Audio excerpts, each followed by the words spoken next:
Hey, Samwise here, bringing you another exciting herb of the month. And this month is plantain, which is one of my favorites, the humble plantain. Here it is, growing in our tiny little herb garden, like a princess. Sprouting up. It's also like in the lawn. This is Plantago major, so the round leaf ones. There's also the ribwort plantain growing around that has the more like thin tapered leaves. And yeah, plantain is a humble but useful plant that has a lot of lessons for folks like me who are descendants of settlers and colonizers in this land. And yeah, I want to share a little bit about the physical qualities of the plant, and then get into a little bit of the plant wisdom as told by Robin Wall Kimmerer in the book Braiding Sweetgrass. So as a plant, it's cooling and drying. It's often used as a topical poultice, which we'll do a quick spit poultice medicine making tutorial. Here's a leaf. There it is. That's a piece of grass. There we go. That's a leaf.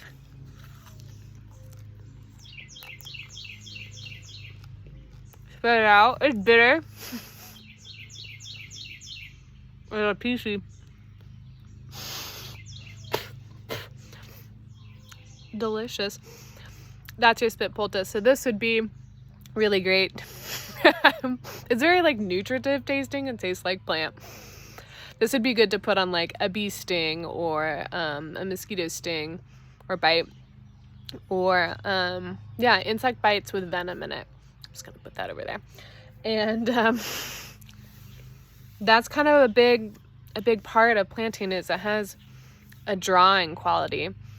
So it's like drawing out poison or venom from insect stings. Also helpful with like splinters that are really stuck. We did that for my partner Seed the other day when they stepped on a splinter that was like really in their foot. We couldn't get it out with tweezers the first day, so we had to do it the second day after a plantain poultice overnight, and it drew it out far enough so that we could get it. And I really like how yeah, that kind of translates as well to it's like spiritual qualities, which we'll get to in a second. But yeah, it's also mucilaginous, so it's providing like soothing of irritation, and that can happen on lots of different levels, like both on the digestive tract to eat it, and the seeds. We know the seeds is like psyllium husk, so it's helpful for like bulking up stool with fiber and just like providing some mucilage to like help things move out easier. Also with the respiratory system, so like if there's like irritated coughs, it can be nice for like both soothing the respiratory tract lining, and also an expectorant, meaning that it's helping to get up the like stuck mucus and stuff that might be and negatively impacting our ability to breathe. So yeah. And what I like about that is it's both soothing and like helping to cough up shit that's not good for us at the same time. And yeah, plantain is a plant I think a lot about for like positive modeling on how to be naturalized in this land. The land where I reside is Shawnee, Osage, Ofo, Mesopelia, aka Adena Hopewell land. And yeah, there's been a lot of violence towards Indigenous people in these lands. Folks were forcibly removed here. And yeah, and here I am with these histories, with this plantain, that's also known as white man's footprint. So yeah, I want to read a little bit from Robin Wall Kimmerer because she says it best. And yeah, I'm curious to hear your thoughts about plantains. I'm gonna put this right here in our maple tree as well. So she writes, just a low circle of leaves pressed close to the ground with no stem to speak of, arrived with the first settlers and followed them everywhere they went. It trotted along paths through the woods, along wagon roads and railroads like a faithful dog so as to be near them. Linnaeus called it Plantago major, the common plantain. Its Latin epithet, plantago, refers to the sole of the foot. At first, the native people were distrustful of a plant that came with so much trouble trailing behind it. Banana Bozo's people, that's their first man, Akiro archetype, Anishinaabe people, all things have a purpose, and that we must not interfere with its fulfillment. When it became clear that white men's footstep would be staying on Turtle Island, they began to learn about its gifts. In spring, it makes a good pot of greens before summer heat turns the leaves tough. The people became glad for its constant presence when they learned that the leaves, when they are rolled or chewed to a poultice, what we just did, make a fine first aid for cuts, burns, and especially insect bites. Every part of the plant is useful. Those tiny seeds are good medicine for digestion. The leaves can halt bleeding right away and heal wounds without infections. This wise and generous plant, faithfully following the people, became an honored member of the plant community. It's a foreigner, an immigrant, but after 500 years of living as a good neighbor, people forget that kind of thing. Our immigrant plant teachers offer a lot of different models for how not to make themselves welcome on a new continent. Garlic mustard poisons the soil so that native species will die. Tamarisk uses up all the water. Foreign invaders like loosestrife, kudzu, and cheatgrass have the colonizing habit of taking over others' homes and growing without regard to limits. But plantain is not like that. Its strategy was to be useful, to fit into small places, to coexist with others around the dooryards, to heal wounds. Plantain is so prevalent, so well integrated, we think of it as a native.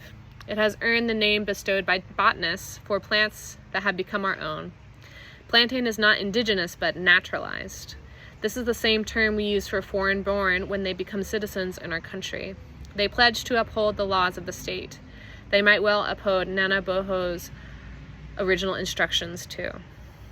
Maybe the task assigned to second man, or like folks who immigrated or settled here, is to unlearn the model of kudzu and to follow the teachings of white men's footstep, to strive to become naturalized to place, to throw off the mindset of the immigrant.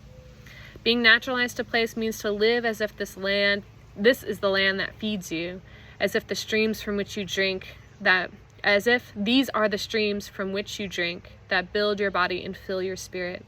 To become naturalized is to know that your ancestors lie in this ground. Here you will give your gifts and meet your responsibilities.